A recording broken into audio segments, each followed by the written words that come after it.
نحمده ونصلي على رسوله الكريم رب اشرح لي صدري ويسر لي أمري واحلل عقدة من لساني يفقه قولي.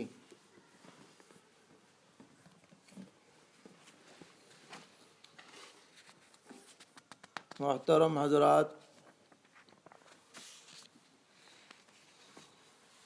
کل سے دینی رہنمائی کے عنوان سے سوال و جواب کا سلسلہ شروع کیا گیا تھا. الحمدللہ کافی لوگوں نے اس کے اندر دلچسپی کا مظاہرہ کیا اور کل سے اب تک 20 سوال مختلف موضوعات پر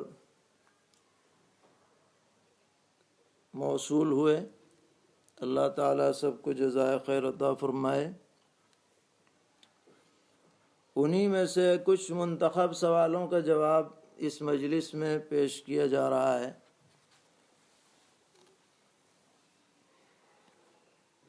سب سے پہلے دہلی سے ایک سوال آیا کہ وہاں کے کسی علاقے میں آئسولیشن سینٹر میں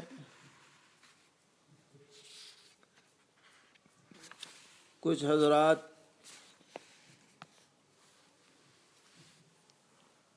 وہاں پر موجود ہیں، 250 کے قریب، جن میں سے 71 وہ ہیں جن کے بارے میں کورونا وائرس کی رپورٹ پازیٹیو آئی ہے، اور ان کے متعلق ڈاکٹروں کا یہ کہنا ہے کہ ان کے لیے روزہ رکھنا یہ بہت زیادہ مضر ہے.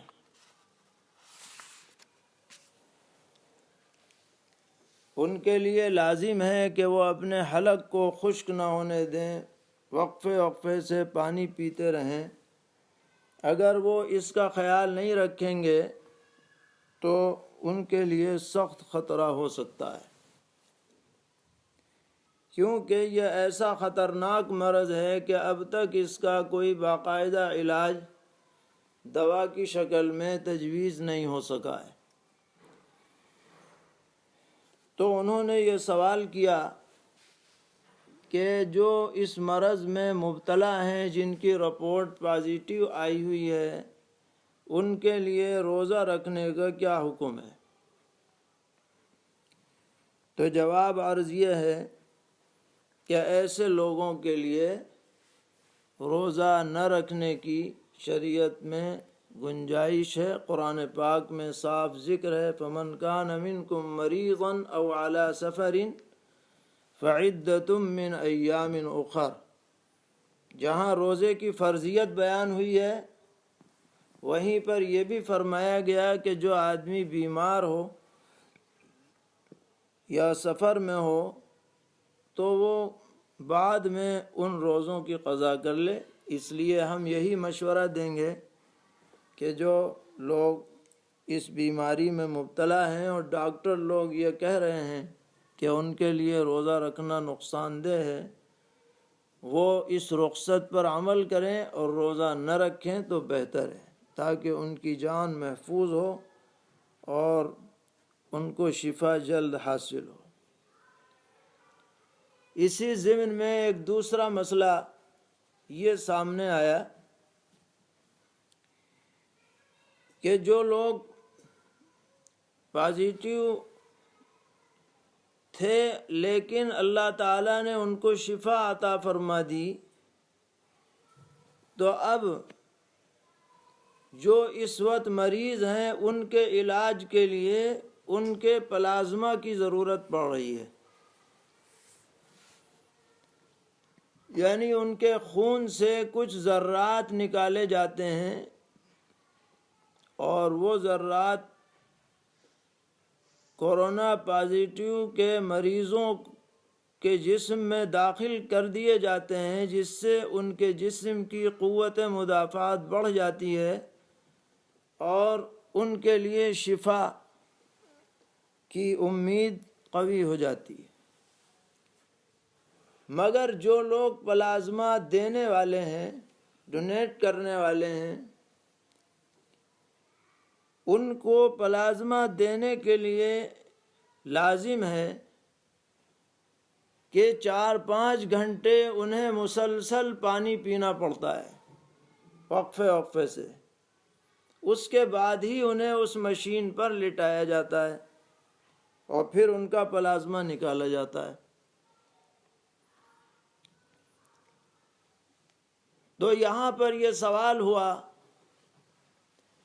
کہ جو پلازما دینے والے ہیں، دوسرے کی جان بچانے کے لیے اپنا پلازما دینے والے ہیں، ان کے لیے رمضان کے روزے کا کیا حکم ہے؟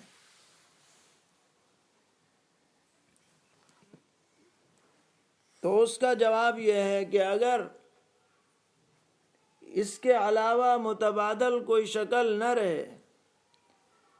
اور جان بچانے کے لیے ان لوگوں کا خون لینا ضروری ہو، جیسا کہ آج کل ڈاکٹر کہہ بھی رہے ہیں، تو دوسرے کی جان بچانے کے لیے فی الوقت روزہ چھوڑنے کی گنجائش ہے۔ بہتر یہ ہے کہ روزہ رکھے ہی نہیں اگر صبح کو یہ کام کرنا ہے، اور اگر رکھ لیا اور پھر ایسی مجبوری پیش آ گئی کہ کوئی شکل نہیں ہے، ایسا بھی نہیں ہو سکتا کہ افطار کے بعد وہ دیں، کیونکہ سرکاری نظام ہے اور ان کی طرف سے تقاضا ہے، تو ایسی مجبوری میں بھی اگر وہ روزہ توڑ دیں گے تو ان پر کفارہ لازم نہیں ہوگا بلکہ صرف قضا لازم ہوگی۔ اور اس بارے میں آج سے 2-2.5 سال پہلے ادارۃ المباحث الفقہیہ جمعیت علماء ہند کا ایک فقہی اجتماع جمبوسر گجرات میں ہوا تھا، وہاں ایک تجویز اسی قسم کی منظور کی گئی تھی کہ اگر کسی کی جان بچانے کے لیے روزہ توڑنا پڑے تو اس روزے کے بدلے میں صرف قضا لازم ہوگی، کفارہ لازم نہیں ہوگا۔ ملک کے اہم مفتیان کرام نے اس تجویز کی تائید کی تھی۔ ایک اور سوال روزے ہی سے متعلق آج یہ کیا گیا ہے کہ اگر روزے کی حالت میں کسی کے کان میں تکلیف ہے، کان میں درد ہو رہا ہے، تو کان میں دوا ڈالنے سے روزہ ٹوٹے گا یا نہیں ٹوٹے گا؟ تو ہمارے فقہا نے لکھا ہے کہ کان میں اگر دوا ڈالی جائے گی تو روزہ ٹوٹ جائے گا، اس لیے انجیکشن وغیرہ لگوا لیا جائے اور افطار کے بعد دوا ڈالی جائے تاکہ روزے کے اندر کوئی شبہ اور شک نہ رہے۔ ایک سوال یہ بھی کیا گیا ہے کہ اگر کوئی سانس کا مریض ہے یا اسے نزلہ زیادہ ہو رہا ہے تو وہ روزے کی حالت میں بھپارا لے سکتا ہے یا نہیں لے سکتا؟ گرم پانی میں وکس ڈال کر کے اور اس کا بھپارا لیا جاتا ہے، تو اس کا جواب یہ ہے کہ اس طرح بھپارا لینے سے روزہ ٹوٹ جائے گا، کیونکہ وکس کے اثرات اور ذرات اندر پہنچ جاتے ہیں۔ اسی سے جڑا ہوا مسئلہ یہ ہے کہ جو دمے کے مریض ہوتے ہیں ان کے لیے انہیلر لیا جاتا ہے، اور اس میں ایک کیپسول ہوتا ہے جو مشین کے ذریعے سے حلق میں داخل کیا جاتا ہے۔ تو عام مفتیان کا فتویٰ اس بارے میں یہی ہے کہ انہیلر سے روزہ ٹوٹ جاتا ہے، کیونکہ اگرچہ معمولی ہی ذرات کیوں نہ ہوں مگر سانس کے ذریعے سے وہ ذرات اندر تک پہنچ جاتے ہیں۔ لیکن اگر کوئی اچھا خاصا صحت مند آدمی ہے اور وہ دمے میں مبتلا ہو گیا، فرض کیجئے بقیہ اسے کوئی پریشانی نہیں ہے، بس صرف سانس کی تکلیف ہے، اور اس طرح کا مرض ہے کہ زندگی بھر اسے ٹھیک ہونے کا امکان بھی نہیں ہے، فرض کیجئے، تو وہ کیا کرے؟ تو اس کے متعلق ہمارے بعض علماء نے یہ رائے دی ہے، اور یہ محتاط رائے ہے، کہ وہ اس وقت انہیلر کے ساتھ ہی روزہ رکھ لے، بعد میں اللہ تعالیٰ شفا عطا فرمائے تو قضا کر لے، اور اگر قضا کا موقع نہ ہو تو ان روزوں کے بدلے میں فدیہ دے دے، تاکہ یقینی طور پر اس سے فریضہ جو ہے ساقط ہو جائے۔ یہ محتاط رائے ہے، ورنہ اصل جو فتویٰ دیا گیا ہے وہ انہیلر کے روزہ توڑنے کے بارے میں ہے۔ ایک صاحب نے ایک حدیث بھیجی ہے جس میں یہ تذکرہ ہے کہ سرور عالم حضرت محمد مصطفیٰ صلی اللہ تعالی علیہ وسلم بسا اوقات روزہ رکھتے تھے اور صبح صادق کے بعد غسل جنابت فرماتے تھے، گویا ان کا روزہ جو شروع ہوتا تھا وہ حالت جنابت میں شروع ہوتا تھا۔ تو پوچھا ہے کہ یہ حدیث صحیح ہے یا نہیں؟ تو جواب یہ ہے کہ حدیث صحیح ہے۔ روزے کے لیے جنابت سے پاک ہونا شرط نہیں ہے، جنابت سے پاکی شرط ہے نماز کے لیے۔ اب فرض کرو کوئی آدمی حالت جنابت میں سحری کھا رہا ہے، غسل کی ضرورت ہے اسے لیکن موقع نہیں ہے، سحری کھا رہا ہے، اور جب سحری کا وقت ختم ہو گیا اب اس نے غسل کر لیا، پھر نماز پڑھ لی تو کوئی بات نہیں۔ ہاں اگر نماز کو بھی قضا کر دے، دیر میں جو ہے غسل کرے، تو وہ گنہگار ہوگا، کیونکہ اس نے ایک نماز جان بوجھ کر کے قضا کر دی، بقیہ روزہ اس کا صحیح اور درست ہو جاتا ہے۔ اسی طرح ایک سوال آج یہ بھی کیا گیا ہے کہ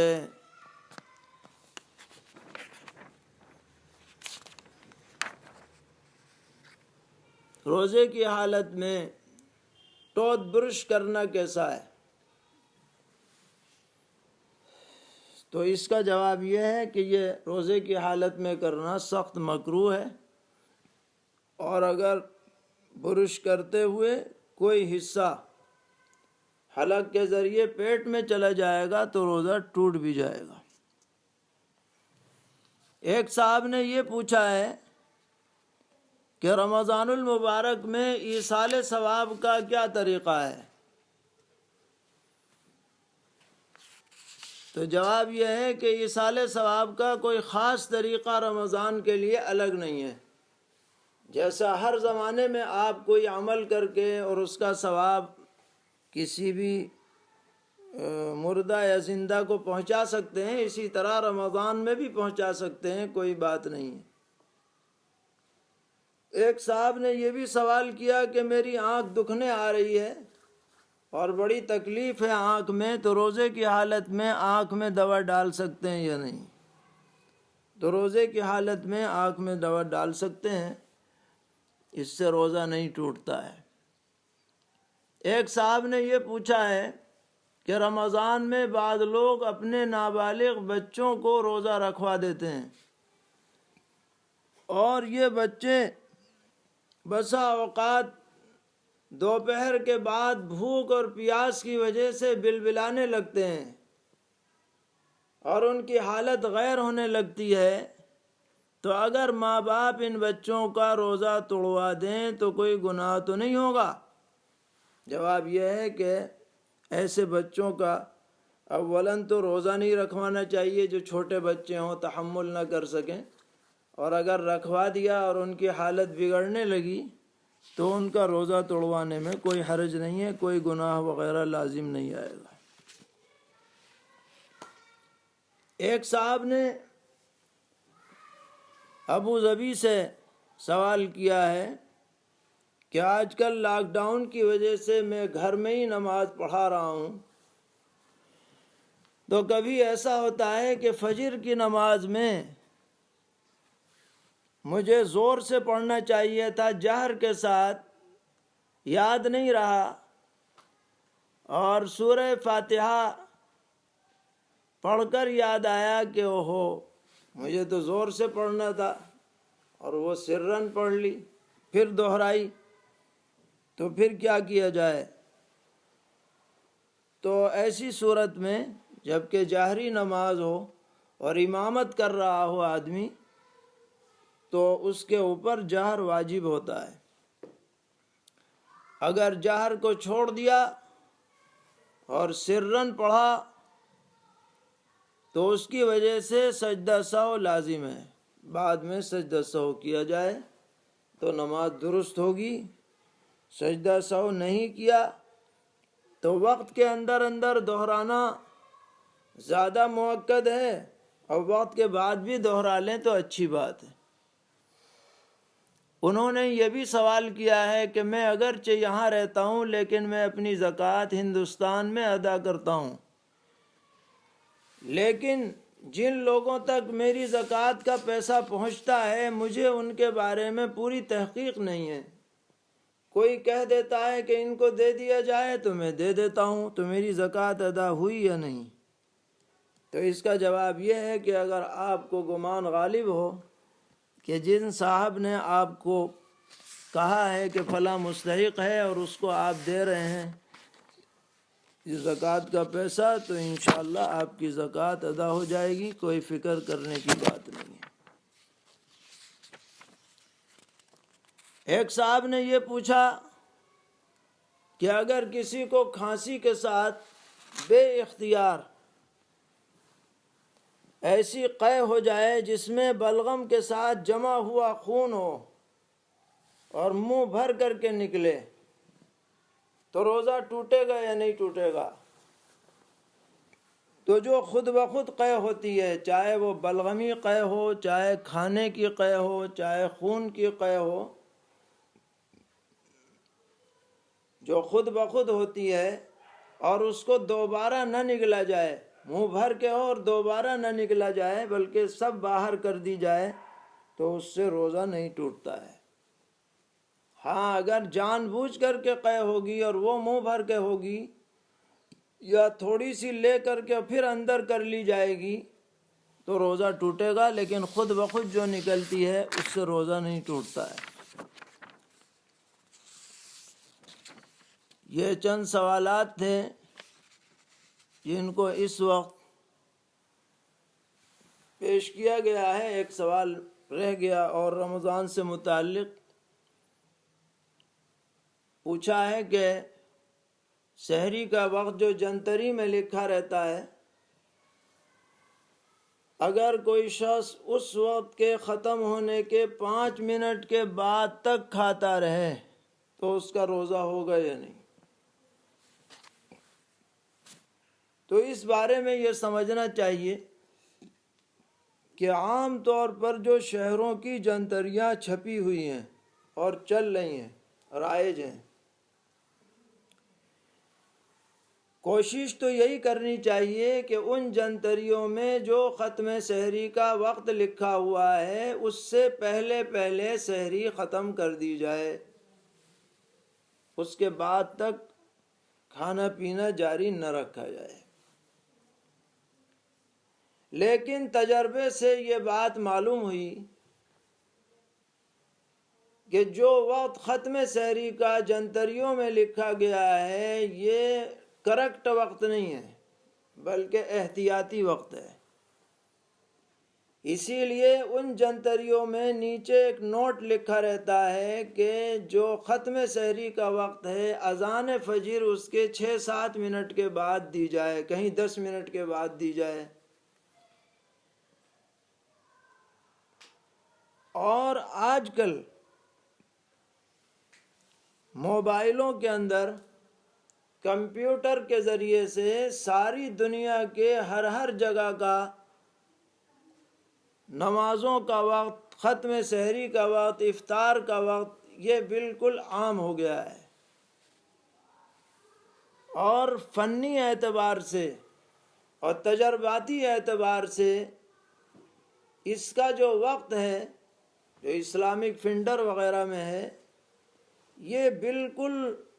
کریکٹ وقت ہے۔ تو اگر کسی شخص نے جنتری کے 5 منٹ کے بعد تک کھایا پیا تو یہ دیکھا جائے گا کہ یہ 5 منٹ جو ہیں یہ اس موبائل والے وقت سے پہلے ہیں یا بعد میں ہیں۔ اگر اس کے وقت کے اندر ہیں تو اس کا روزہ مان لیا جائے گا، اگرچہ ایسا کرنا اچھا نہیں ہے لیکن مان لیا جائے گا کیونکہ گنجائش موجود ہے۔ لیکن اگر اس کے وقت کے بعد تک بھی کھاتا رہے تو پھر روزہ نہیں مانا جائے گا، کیونکہ اب کوئی شک نہیں رہا کہ ختم سحری ہو چکی ہے۔ اس لیے ہمیں اپنے روزے کو خراب نہیں کرنا چاہیے، احتیاط رکھنی چاہیے۔ اسی طرح اس کا بھی خیال رکھنا چاہیے کہ ختم سحری کے وقت کے فوراً بعد فجر کی اذان بالکل نہ دی جائے، وہ 6-7 منٹ کے بعد ہی دی جائے تاکہ اذان فجر کے اپنے وقت پر ہونے میں کوئی شک نہ رہے۔ اللہ تعالی ہم سب کو توفیق عطا فرمائے۔ اور بھی چند سوالات رہ گئے ہیں وہ اگلی مجلس میں پیش کیے جائیں گے۔ اللہ رب العزت اس سلسلے کو قبول فرمائے، امت کے لیے نافع بنائے اور ہم سب کے لیے دین پر چلنا آسان فرمائے۔ وصلی اللہ تعالی علی خیر خلقہ محمد وآلہ واصحابہ اجمعین برحمتک یا ارحم الراحمین۔